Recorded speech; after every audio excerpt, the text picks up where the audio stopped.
एड्यूरेव में आपका स्वागत है। आज हम हिंदी साहित्य की एक बहुत ही खूबसूरत कविता को समझने वाले हैं। ये सिर्फ एक कविता नहीं है, बल्कि एक आशीर्वाद है। बड़े सपनों को देखने और उन्हें सच कर दिखाने का एक आशीर्वाद।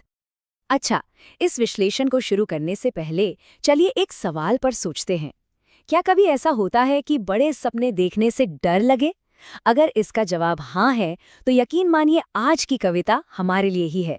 ये कविता उस डर को दूर करने और सपनों को पंख देने का एक आशीर्वाद है, जिसे लिखा है दुष्यंत कुमार ने। तो चलिए कविता की गहराइयों में उतरने से पहले इसके कवि दुष्यंत कुमार जी के बारे में थोड़ा जान लेते हैं। दुष्यंत कुमार जी का जन्म 1933 में उत्तर प्रदेश के बिजनौर में हुआ था और 1975 में उनका निधन हो गया। देखिए, अपने छोटे से जीवन काल में भी उन्होंने हिंदी साहित्य को कितनी अनमोल रचनाएं दी।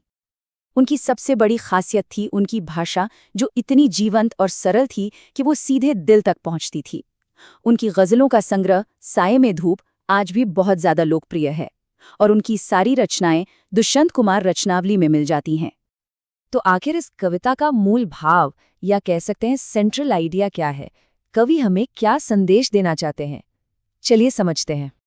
ये एक लाइन, बस यही एक लाइन इस पूरी कविता का सार है। उसका दिल है, उसका आशीर्वाद है। कवि हर बच्चे को, हर युवा को ये आशीर्वाद दे रहे हैं कि वो सिर्फ सपने देखे नहीं, बल्कि उन्हें पूरा करने के लिए जी जान से कोशिश भी करें। अब हम इस कविता को लाइन बाय लाइन समझेंगे, ताकि इसका जो गहरा अर्थ है वो हमारे मन में अच्छी तरह उतर जाए।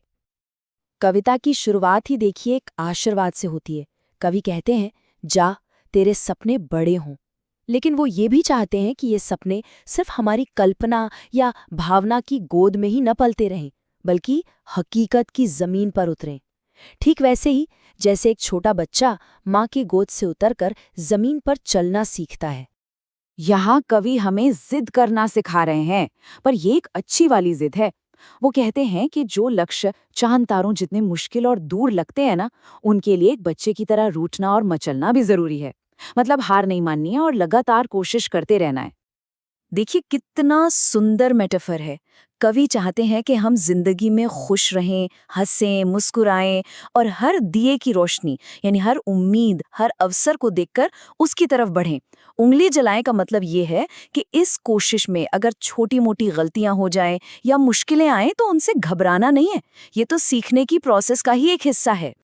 और कविता का अंत होता है सबसे बड़े और सबसे जरूरी आशीर्वाद के साथ, अपने पांवों पर खड़े हों, यानी आत्मनिर्भर, सेल्फ रिलायंट बने। कवि फिर से अपनी दुआ को दोहराते हैं, जा तेरे स्वप्न बड़े हों, क्योंकि जब हम आत्मनिर्भर होते हैं तभी हमारे बड़े से बड़े सपने भी हकीकत बन सकते हैं। तो इस खूबसूरत कविता से हमें क्या सीखने को मिलता है? क्या है इसके मेन टेकअवेज? इस कविता से हमें 3 मुख्य संदेश मिलते हैं। पहला, हमेशा बड़े सपने देखो, छोटा मत सोचो। दूसरा, मुश्किलों और चुनौतियों से डरो मत, उनका सामना करो। और तीसरा, जो कि सबसे जरूरी है, आत्मनिर्भर बनो। तो इन संदेशों को अपनी जिंदगी में कैसे उतारें? चलिए इस आशीर्वाद का जो सार है उसे जल्दी से एक बार फिर देख लेते हैं। तो पहली बात, सपनों को सिर्फ ख्यालों से निकालकर हकीकत में बदलना है।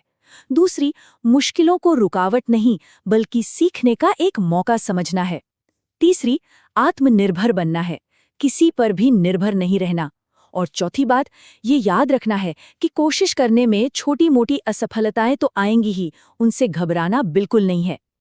संक्षेप में कहें तो ये कविता सिर्फ एक कविता नहीं है, बल्कि हिम्मत, मेहनत और आत्मनिर्भरता की एक बहुत पावरफुल प्रेरणा है, जो हर पढ़ने वाले को इंस्पायर करती है। उम्मीद है दुष्यंत कुमार जी का ये आशीर्वाद अब सबको अच्छी तरह समझ आ गया होगा। अगर आप चाहते हैं कि ऐसे ही और चैप्टर्स भी आसानी से समझ में आएं, तो एड्यूरेव ऐप डाउनलोड कर सकते हैं।